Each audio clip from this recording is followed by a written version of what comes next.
very much, Highland FM. My name is EZRA JINANG, aka GiDA, Right. the Plateau song. All right, it's a pleasure to meet you. Thank you. You have been singing.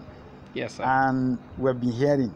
Yeah. And what we have observed is anytime you sing, especially for a politician, he always wins. What's the secret behind it? Well, that is what people say, and then all I can say is glory to God. I think it's God. It's God. No man takes this honor upon himself. It's God all the way, I think. Yeah, I've always desired to participate and contribute my quota, and then I always pray to God.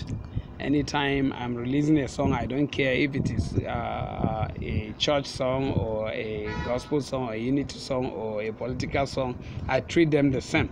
I always dedicate it unto God, and I say, God, use it. And particularly for this movement, the governor-elect has always said the election is a battle for the soul of Plateau. And then if you check the Old Testament, the singers will always go in the front, then the soldiers will follow, and then the king will give the command. So if you check Bible history, you will see that most of the battles God fought and won, he used the Levites, and that's the singers. Barrister Caleb Mutfwang said that the elections is a battle for the soul of Plateau. The best strategy to win that is to employ the method of God, which is using the musicians. So we have simply imitated how God fight and win battles. So that was the role we assumed when we came. Of course, I am not the only one.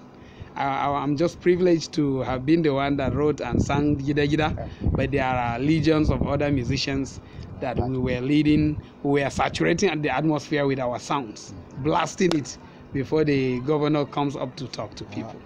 Yes, so sir. What would be your assessment of the election?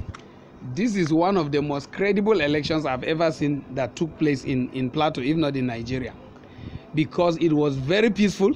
There was no any form of intimidation anywhere, no violence, no thuggery anywhere. It went smooth.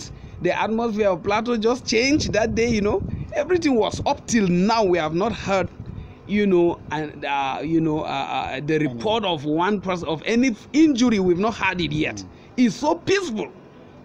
So, and then if anybody wants to know what happened, of course, on the day it was announced, you could see that joy just broke forth everywhere in Plateau State that has never been. Even on Christmas Day, we have never seen that kind of joy, anytime. So I think if I am to say something that has to do with assessing the election, I will say it was glorious.